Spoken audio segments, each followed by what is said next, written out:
Update. My mom wants nothing to do with me because I picked my dad in the divorce. Original post. I know it sounds bad. I have a lot of regrets, but everything was really hard after my parents, now both 49 years old, got divorced when I was 13. I had a happy childhood before then and was closest with my mom. The divorce was harder on me than my older sister Penny, 21 female, who kind of took it in stride. My mom moved out into an apartment and was generally incredibly depressed. She drank a lot, and it was just a mess. We had 50-50 custody, but the schedule they came up with was annoying because I had to switch houses every 2 to 3 days. I went to a private school, so I had uniforms, and I was always getting in trouble for leaving them at the other house or not having things. Then my mom moved 45 minutes away from my school. They gave my sister a car so she could drive me to school, but I played sports and she didn't want to hang around after school waiting for me. I was always waiting around and would sometimes just end up at my dad's anyway. So I asked if I could stay with dad on weekdays and mom on weekends. My dad didn't want to only have me for school days, so I was with him one weekend and her the other 3. I thought it was awesome, but I could tell my mom seemed less, fond of me. My sister was supposed to drive me, but again, with sports, some weekends I'd call my mom to pick me up and she wouldn't be able to, so I was spending less time over there. I know she and Penny got much closer. Penny only came over to my dad's every other weekend by then too.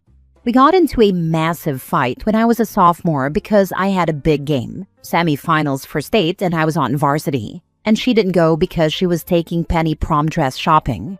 I was dating a junior and going too, so I asked if we could all go another day, and she told me to ask my dad to take me. She had gotten me into sports and always went to my games, and I played horribly because I was so anxious about whether or not she'd come. She didn't. I felt like she'd forgotten about me and moved on, so I stopped going over to her house. We'd call and see each other on holidays and stuff, but I was hurt, and she never apologized. I still obviously love her, and we get along well when we see each other. It's just not often. Lately, I've been feeling really down. I lost a friend, and my dad's new girlfriend moved in, and I'm pretty sure she wants me to move out, which is whatever. I'll figure it out, but it's more like she gets mad if I don't clean, but when I do, she gets snippy and is like, "You're not your dad's wife." Now my mom is doing well. She got remarried about a year ago, and he has 2 kids who are like 10 and 12, Jake and Emma. They're all nice, but I obviously don't know them well. Anyway, before Christmas, my mom asked me if I would give one of my old American Girl dolls to Emma. It's not like an heirloom or anything, but it was my cousin's, and honestly, I don't know Emma very well. So I said no. It's not like they don't have money, and they still sell the dolls. I wasn't mean or anything, I just said I didn't want to.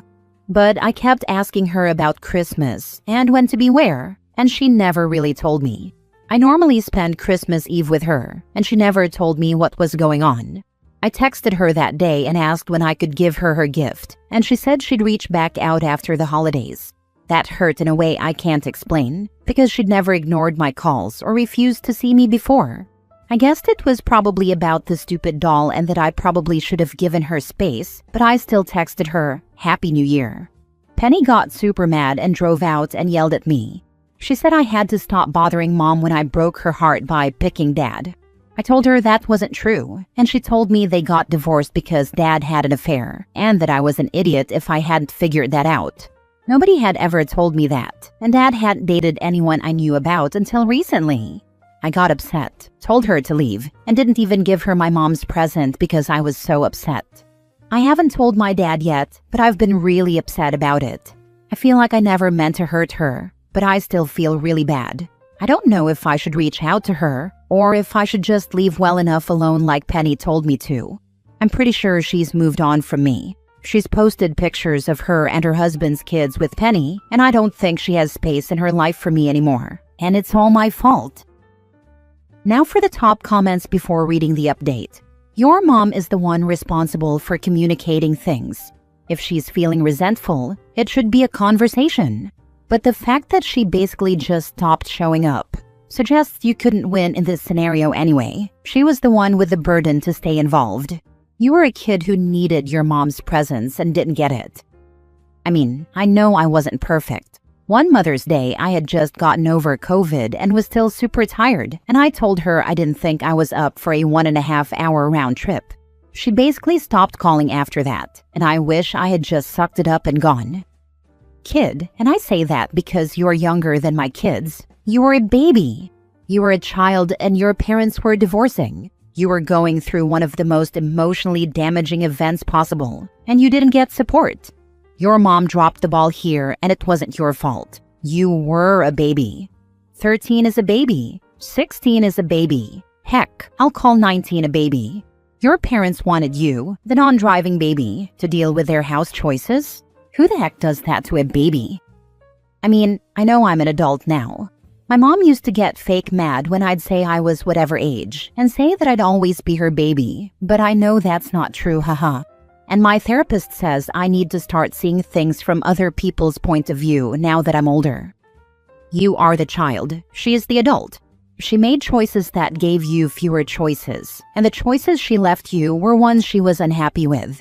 She is treating your relationship a bit like her drinking problem. She is not responsible. Nothing is her fault. She'll do what feels good in the moment, even if it's destructive, and she'll never communicate or work through her feelings like an adult. By the way, are you able to set up a dad-daughter activity during which you can talk about all this? You haven't gotten good modeling for communication, but it's something to work on learning. I haven't talked to my dad about all of this yet. If what Penny said is true, then I don't know what to do. My dad has always been there for me since the divorce, and if it's true, I don't know how to get past it. Now for the update 2 weeks later. I talked to my parents. It wasn't fun. I confronted my dad about what my sister told me, and he admitted it was true. It was hard for me to hear, because I had a boyfriend cheat on me a few months back, and my dad had been there for me. I also told him about what his girlfriend had been saying. He was upset about it and said he'd take care of it and talk to her. It seems like she's been nicer, but I don't really trust her. My dad and I are okay though. I'm still upset about what he did, but I guess he can still be a good dad and not a good husband. It's kind of complicated. Like maybe his girlfriend deserves to be with him. That's mean. Unfortunately, stuff with my mom has been bad. We used to always go to the ballet at Christmas. It was our thing together.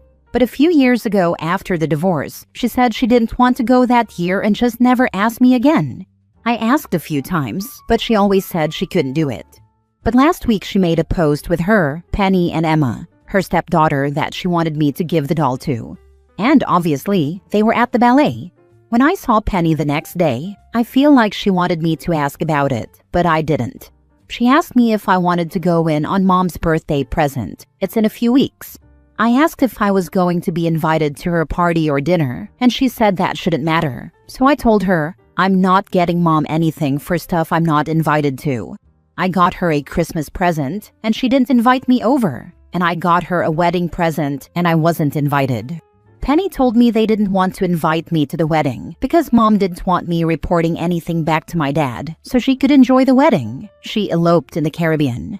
That made me really upset, so I called my mom later and asked if it was true. She was annoyed, I could tell, and told me she'd meet me to talk, but I had to promise I'd listen. So I drove all the way out to talk to her, and she went on about boundaries and how, if I wanted her in my life, I had to respect them. Her boundaries were like needing to give her 3 days' notice before seeing her, and not asking the day of or the day before, and I'd have to invite Emma to anything we did and put effort into being a big sister to her. I was so over it. I asked her again if the wedding thing was true, and she said she just wanted to enjoy her wedding after everything. I have never gossiped with either of my parents about the other. Even when I knew they wanted me to, I never did. And even if I had, my own mom cared more about her ex finding out about her wedding than having me there. I kind of lost it at that point. I know it was wrong, but I couldn't help it. I've just been keeping things inside for so long and trying to get her to love me again, and it's pointless. She doesn't want me around, and I don't want to be around anyone who doesn't want me there. So I told her that. I told her I had no idea Dad had an affair until Penny told me, but at this point, I didn't blame him. She could have fun with my replacement, but it won't ever be the same because she's not her mom. She had a mom, and it's not her, and she'll always pick her mom over her. My friends' moms go out of their way to see their daughters, and I have to beg mine for scraps. I wish I had told her where to shove her boundaries, but I didn't have the juice for that, haha. But I did tell her to forget she ever had me and left. She called me a bunch, but I googled it, and since I'm 19, I'm allowed to block her number. So Penny and her husband have been calling and texting me, and I told them she needs to respect my boundaries. I think I'll be okay, but it's been hard. I have a therapist who helps me sometimes, but I think cutting my mom out will be good long term. I don't want to end up like her, and if Penny wants to cut me off for that, that's fine. My friends and I decided to get an apartment starting this summer. I think it'll be good for everyone. My dad was sad when I told him, but I need to start my life. I know it's kind of BS because he'll be paying my rent, but we promised we'd get dinner at least twice a week. I know he did something bad, but I kind of meant what I said about not blaming him. At least he's always been there for me, unlike her. Your dad staying with a woman who treated you poorly means he doesn't care how she treats you. He does care. He's told me if she says anything else to tell him right away. She told me she just is new to the whole step-parent thing and apologized. I'm just not a fan, but I am moving out soon and it might just be space issues. How did your sister find out about the affair? My mom. Lol, yet your sister ridiculed you for not knowing? God, she sucks. I think your mom misdirected a lot of anger and resentment onto you that she never should have. To me, it sounds like she desperately needed therapy. She kind of made her own bed when she shut you out of Christmas and her wedding. It also seems that a lot of the things she did, prom dress shopping, not going to your semi-final, moving 45 minutes away, in the early years after the divorce, were spiteful actions aimed at you when she was mad at your dad. How were you supposed to know he cheated? I think if your dad's girlfriend is now at least respectful and not weirdly snippy with you, that's pretty good. Let him know if that changes, though. I do think he really loves and cares about you. I hope you enjoy and learn a lot as you step into independent life and share an apartment with your friends. It will be exciting to figure out where you want to go from here. Honestly, at this point, I'm glad I didn't know he cheated.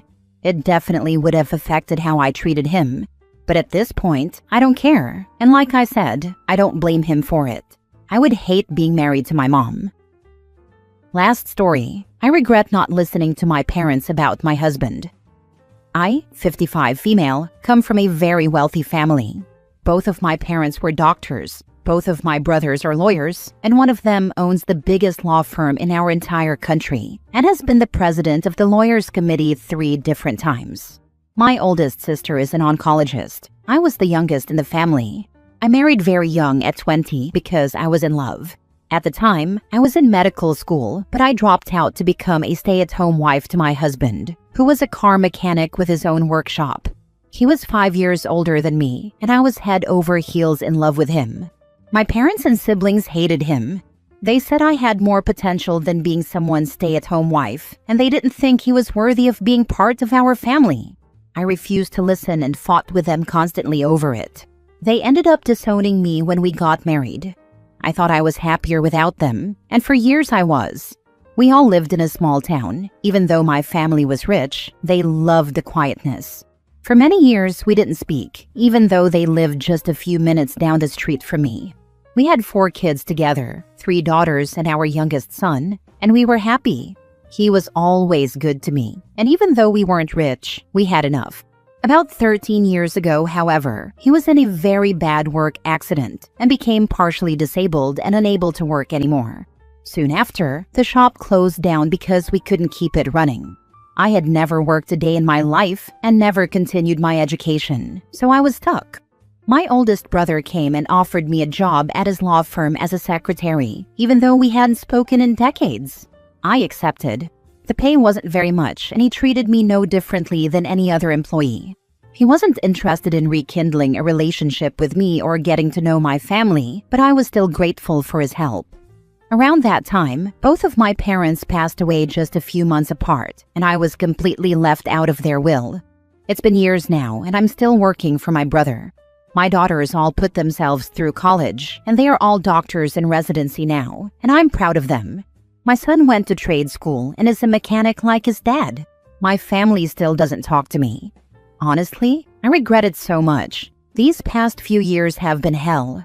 My husband passed away 4 years ago, and I've gone without many times trying to help my kids have a better life than I did. I love my kids, and I truly loved my husband, who loved me until the end. But at the same time, I regret dropping out of school. I hate that I didn't listen to my parents and my family, and I miss how things used to be. I stalk my siblings on Facebook, and they're all living happy lives with their children and grandchildren. Meanwhile, I'm worrying about bills and whether I'll be able to eat for the rest of the month. Last month, my oldest brother, the one I work for, bought a brand new Lexus SUV like it was nothing, with the seat covers still on, while I'm driving a 16-year-old Renault. I regret all of it so much. Sounds like it was your decision not to continue your education, not that you regret marrying your husband. Many people are rich and don't have love in their lives. You are another kind of rich. You could still go back to school and get educated. You also could have stayed with your husband and gotten an education or worked. It sounds like you regret cutting your family off, not necessarily marrying your husband. Yes, that's exactly it. I couldn't have asked for a better husband. Even though it wasn't his fault, he still apologized every single time we struggled to pay the bills or have food, even though just walking was so painful for him in the end. Regret is a downward spiral that leads to depression. My health is gone, life is hard, but you have to learn to accept the things you cannot change. At 55, my mother earned an administrative management degree and went from being the personal assistant to the dean of the faculty at her university to running the non-academic side of the operation, that is, taking over 70% of her former boss's job. You have plenty of options. You're not done yet. Look forward, not back. When I was in college, there were people of varying ages getting their degrees. My first group project had a 62-year-old guy in the group, and nobody batted an eye. I think there are also some benefits to going to college as an adult. For example, it's easier to build relationships with professors.